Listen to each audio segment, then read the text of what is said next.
अस्सलाम वालेकुम जी। आपको बताना चाहूँ कि आज मुख्तलिफ केसेस जो लगे हुए थे, खान साहब और बीबी साहबा का तोशा खाना केस जो लगा हुआ था इस्लामाबाद हाई कोर्ट में, जिसमें खान साहब और बीबी साहबा की जो इलीगल अरेस्ट डाली गई थी, गिरफ्तारी डाली गई थी, उसको इस्लामाबाद हाई कोर्ट में चैलेंज किया गया था।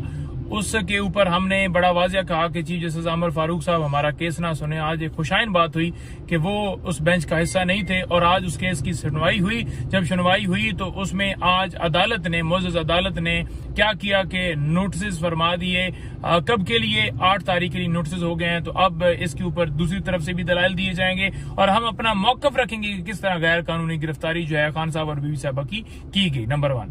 नंबर 2 ये है कि रऊफ हसन साहब और दीगर हमारे स्टाफ के लोग जो हैं वो जो सारे गिरफ्तार किए गए थे, जिनके ऊपर एक झूठा मुकदमा बनाया गया था, वो तमाम के तमाम जो लोग हैं उनके हवाले से जो हमने पोस्ट अरेस्ट बेल्स फाइल की थी वो अल्हम्दुलिल्लाह कंफर्म हो गई हैं। उनकी जमानत जो है वो हो गई है और मुचलके जो हैं वो उन्होंने कहा है कि आप जमा करवाएं और रिहाई के अहकाम जो है अदालत ने फरमा दिए हैं। लेकिन बाकी तमाम की हद तक तो कोई इस वक्त हमें सामने केस से नहीं है कि उनके अंदर कोई रिहाई के अंदर कोई हर्डल हो। लेकिन रऊफ साहब के ऊपर एक और मुकदमे के अंदर से उन्हें नॉमिनेट किया गया था। सीटीडी के अंदर एक मुकदमा दर्ज किया गया था। जो वकास जंजुआ साहब हैं, हमारे इंटरनेशनल मीडिया के कोऑर्डिनेटर के कलदम तंजीमों से ये मवाद खरीदते हैं और ये उनके ऊपर एक मुकदमा था और उसमें इनको इम्प्लीकेट किया गया था कि 3 लाख रुपए इन्होंने दिया है मवाद खरीदने के लिए। तो वो जो मुकदमा है उसके अंदर फिजिकल रिमांड इनका चल रहा है, जो कल खत्म होगा। तो लिहाजा जब रिमांड खत्म होगा तो बेल फाइल होगी और उनकी बेल जो है उस मुकदमे में हो सकेगी और रिहाई का आगे मामला बढ़ेगा। नंबर 3 बात यह है कि वकास जंजुआ को आज जुडिशियल कर दिया गया है। FIA के मुकदमा जो इनके ऊपर दर्ज किया गया था रऊफ हसन और तमाम स्टाफ के ऊपर, उसमें उसे भी नॉमिनेट किया गया था। तो उसकी जो है वो फिजिकल रिमांड की सजा की गई थी, लेकिन अदालत ने उसे जुडिशियल कर दिया है। अब बेल की तरफ मामला बढ़ेगा। झूठे मुकदमात बना रहे हैं, लोगों को उठा रहे हैं। कोई स्टाफ है, कोई कोऑर्डिनेटर है, कोई चाय वाला है, कोई फोटो बनाने वाला है। तो इस तरह के मुकदमात हैं जी। और PTI को जलसा और रैली करने के हवाले से जो दरखास्तें थी जिसके ऊपर अलाउ नहीं किया गया था और तो इन्हें अदालत में गए थे, वो भी आज समाअत हुई। तो उनकी तरफ से ये बताया गया, इंतजामी की तरफ से 22 तारीख को ये जलसा कर सकते हैं। हमने कहा कि 13 अगस्त को रात को जो है 13 अगस्त वाले दिन हम चाहते हैं कि जलसा हो, क्योंकि 14 अगस्त जो है वो हमारा जो है वो दिन है, जो 14 अगस्त आजादी का दिन है। तो लिहाजा हम 13 अगस्त को करना चाहते हैं, क्योंकि ये बहाने बनाते हैं। अगर ये अपनी डेट भी देते हैं तो उसके ऊपर भी ये मुकर जाते हैं। अदालत ने कहा कि 2 दिन के अंदर डिसाइड किया जाए। अगले जुमे के लिए उन्होंने रखा कि अगर कोई आपको फिर मसला हुआ तो आप रजू कीजिएगा। लेकिन आज जो डिप्टी कमिश्नर है इस्लामाबाद का, वो झूठ बोल रहा था कि हमने तो कभी ना रैली रोकी है ना जलसा रोका है। और अदालत ने जो है उसे कहा कि आपको आशीर्वाद दी जाती है, आपकी जो है आपको अप्रिशिएट किया जाता है जब आप इनकी दरखास्तें खारिज करते हैं। आप जिनको जो है वो जिनकी मंशा के ऊपर और जिनको खुश करने के लिए दरखास्तें खारिज करते हैं, तो वो सिर्फ और सिर्फ उनकी खुशी के लिए आप किसी पार्टी को जलसा और रैली करने की इजाजत नहीं दे रहे। तो वो एक किस्म का वहां पर जो है डिप्टी कमिश्नर भी, वो भी एक्सपोज हुआ है। रियासत तो सारी एक्सपोज हो चुकी है, जो जुल्म जबर कर रही है, जो सारे मामला कर रही है। और आपको बताना चाहूँ कि आज मुख्तलिफ केसेस जो लगे हुए थे, खान साहब और बीबी साहबा का तोशा खाना केस जो लगा हुआ था इस्लामाबाद हाई कोर्ट में, जिसमें खान साहब और बीबी साहबा की जो इलीगल अरेस्ट डाली गई थी, गिरफ्तारी डाली गई थी, उसको इस्लामाबाद हाई कोर्ट में चैलेंज किया गया था। उसके ऊपर हमने बड़ा वाजिया कहा कि चीफ जस्टिस अमर फारूक साहब हमारा केस ना सुने। आज एक खुशाइन बात हुई कि वो उस बेंच का हिस्सा नहीं थे और आज उस केस की सुनवाई हुई। जब सुनवाई हुई तो उसमें आज अदालत ने, मोअज़्ज़ज़ अदालत ने क्या किया कि नोटिस फरमा दिए। कब के लिए? 8 तारीख के लिए नोटिस हो गए हैं। तो अब इसके ऊपर दूसरी तरफ से भी दलाइल दिए जाएंगे और हम अपना मौकफ रखेंगे कि किस तरह गैर कानूनी गिरफ्तारी जो है खान साहब और बीबी साहबा की गई। नंबर 1। नंबर 2 ये है कि रऊफ हसन साहब और दीगर हमारे स्टाफ के लोग जो हैं वो जो सारे गिरफ्तार किए गए थे, जिनके ऊपर एक झूठा मुकदमा बनाया गया था, वो तमाम के तमाम जो लोग हैं उनके हवाले से जो हमने पोस्ट अरेस्ट बेल्स फाइल की थी वो अल्हम्दुलिल्लाह कंफर्म हो गई हैं। उनकी जमानत जो है वो हो गई है और मुचलके जो हैं वो उन्होंने कहा है कि आप जमा करवाएं और रिहाई के अहकाम जो है अदालत ने फरमा दिए हैं। लेकिन बाकी तमाम की हद तक तो कोई इस वक्त हमें सामने केस से नहीं है कि उनके अंदर कोई रिहाई के अंदर कोई हर्डल हो। लेकिन रऊफ साहब के ऊपर एक और मुकदमे के अंदर से उन्हें नॉमिनेट किया गया था। सीटीडी के अंदर एक मुकदमा दर्ज किया गया था।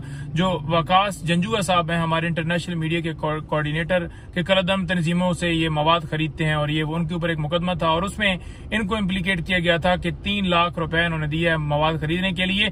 तो वो जो मुकदमा है उसके अंदर फिजिकल रिमांड इनका चल रहा है जो कल खत्म होगा। तो लिहाजा जब रिमांड खत्म होगा तो बेल फाइल होगी और उनकी बेल जो है उस मुकदमे में हो सकेगी और रिहाई का आगे मामला बढ़ेगा। नंबर 3 बात यह है कि वकास जंजुआ को आज जुडिशियल कर दिया गया है। FIA के मुकदमा जो इनके ऊपर दर्ज किया गया था रऊफ हसन और तमाम स्टाफ के ऊपर, उसमें उसे भी नॉमिनेट किया गया था। तो उसकी जो है वो फिजिकल रिमांड की सजा की गई थी, लेकिन अदालत ने उसे जुडिशियल कर दिया है। अब बेल की तरफ मामला बढ़ेगा। झूठे मुकदमात बना रहे हैं, लोगों को उठा रहे हैं। कोई स्टाफ है, कोई कोऑर्डिनेटर है, कोई चाय वाला है, कोई फोटो बनाने वाला है। तो इस तरह के मुकदमात हैं जी। और PTI को जलसा और रैली करने के हवाले से जो दरखास्तें थी जिसके ऊपर अलाउ नहीं किया गया था और तो इन्हें अदालत में गए थे, वो भी आज समाअत हुई। तो उनकी तरफ से ये बताया गया, इंतजामी की तरफ से 22 तारीख को ये जलसा कर सकते हैं। हमने कहा कि 13 अगस्त को रात को जो है 13 अगस्त वाले दिन हम चाहते हैं कि जलसा हो, क्योंकि 14 अगस्त जो है वो हमारा जो है वो दिन है जो 14 अगस्त आजादी का दिन है। तो लिहाजा हम 13 अगस्त को करना चाहते हैं, क्योंकि ये बहाने बनाते हैं। अगर ये अपनी डेट भी देते हैं तो उसके ऊपर भी ये मुकर जाते हैं। अदालत ने कहा कि 2 दिन के अंदर डिसाइड किया जाए। अगले जुमे के लिए उन्होंने रखा कि अगर कोई आपको फिर मसला हुआ तो आप रजू कीजिएगा। लेकिन आज जो डिप्टी कमिश्नर है इस्लामाबाद का, वो झूठ बोल रहा था कि हमने तो कभी ना रैली रोकी है ना जलसा रोका है। और अदालत ने जो है उसे कहा कि आपको आशीर्वाद दी जाती है, आपकी जो है आपको अप्रिशिएट किया जाता है जब आप इनकी दरखास्तें खारिज करते हैं। आप जिनको जो है वो मंशा, जिनकी मंशा के ऊपर और जिनको खुश करने के लिए दरखास्तें खारिज करते हैं, तो वो सिर्फ और सिर्फ उनकी खुशी के लिए आप किसी पार्टी को जलसा और रैली करने की इजाजत नहीं दे रहे। तो वो एक किस्म का वहां पर जो है डिप्टी कमिश्नर भी वो भी एक्सपोज हुआ है। रियासत तो सारी एक्सपोज हो चुकी है जो जुल्म जबर कर रही है, जो सारे मामला कर रही है। अस्सलाम वालेकुम जी, आपको बताना चाहूँ कि आज मुख्तलिफ केसेस जो लगे हुए थे, खान साहब और बीबी साहबा का तोशा खाना केस जो लगा हुआ था इस्लामाबाद हाई कोर्ट में, जिसमें खान साहब और बीबी साहबा की जो इलीगल अरेस्ट डाली गई थी, गिरफ्तारी डाली गई थी, उसको इस्लामाबाद हाई कोर्ट में चैलेंज किया गया था। उसके ऊपर हमने बड़ा वाजिया कहा कि चीफ जस्टिस आमिर फारूक साहब हमारा केस ना सुने। आज एक खुशाइन बात हुई कि वो उस बेंच का हिस्सा नहीं थे और आज उस केस की सुनवाई हुई। जब सुनवाई हुई तो उसमें आज अदालत ने, मुअज़्ज़ज़ अदालत ने क्या किया कि नोटिस फरमा दिए।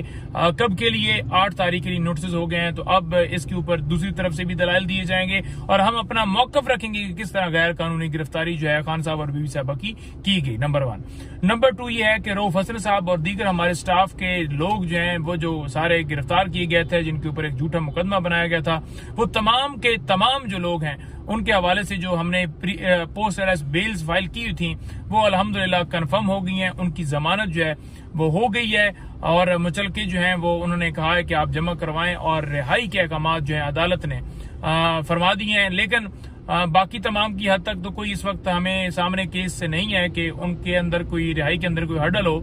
लेकिन रऊफ साहब के ऊपर एक और मुकदमे के अंदर से उन्हें नॉमिनेट किया गया था। सीटीडी के अंदर एक मुकदमा दर्ज किया गया था।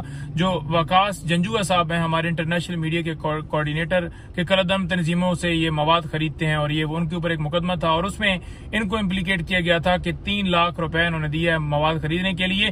तो वो जो मुकदमा है उसके अंदर फिजिकल रिमांड इनका चल रहा है जो कल खत्म होगा। तो लिहाजा जब रिमांड खत्म होगा तो बेल फाइल होगी और उनकी बेल जो है उस मुकदमे में हो सकेगी और रिहाई का आगे मामला बढ़ेगा।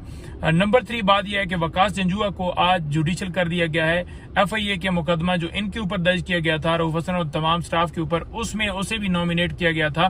तो उसकी जो है वो फिजिकल रिमांड की सजा की गई थी, लेकिन अदालत ने उसे जुडिशियल कर दिया है। अब बेल की तरफ मामला बढ़ेगा। झूठे मुकदमात बना रहे हैं, लोगों को उठा रहे हैं। कोई स्टाफ है, कोई कोऑर्डिनेटर है, कोई चाय वाला है, कोई फोटो बनाने वाला है। तो इस तरह के मुकदमात हैं जी। और PTI को जलसा और रैली करने के हवाले से जो दरखास्तें थी जिसके ऊपर अलाउ नहीं किया गया था और तो इन्हें अदालत में गए थे, वो भी आज समाअत हुई। तो उनकी तरफ से ये बताया गया, इंतजामी की तरफ से 22 तारीख को ये जलसा कर सकते हैं। हमने कहा कि 13 अगस्त को रात को जो है 13 अगस्त वाले दिन हम चाहते हैं कि जलसा हो, क्योंकि 14 अगस्त जो है वो हमारा जो है वो दिन है जो 14 अगस्त आजादी का दिन है तो लिहाजा हम 13 अगस्त को करना चाहते हैं, क्योंकि ये बहाने बनाते हैं। अगर ये अपनी डेट भी देते हैं तो उसके ऊपर भी ये मुकर जाते हैं। अदालत ने कहा कि 2 दिन के अंदर डिसाइड किया जाए। अगले जुमे के लिए उन्होंने रखा कि अगर कोई आपको फिर मसला हुआ तो आप रिजू कीजिएगा। लेकिन आज जो डिप्टी कमिश्नर है इस्लामाबाद का, वो झूठ बोल रहा था कि हमने तो कभी ना रैली रोकी है ना जलसा रोका है, और अदालत ने जो है उसे कहा कि आपको आशीर्वाद दी जाती है, आपकी जो है आपको अप्रिशिएट किया जाता है जब आप इनकी दरखास्तें खारिज करते हैं। आप जिनको जो है वो मंशा, जिनकी मंशा के ऊपर और जिनको खुश करने के लिए दरखास्तें खारिज करते हैं, तो वो सिर्फ और सिर्फ उनकी खुशी के लिए आप किसी पार्टी को जलसा और रैली करने की इजाजत नहीं दे रहे। तो वो एक किस्म का वहां पर जो है डिप्टी कमिश्नर भी, वो भी एक्सपोज हुआ है। रियासत तो सारी एक्सपोज हो चुकी है जो जुल्म जबर कर रही है, जो सारे मामलात कर रही है। और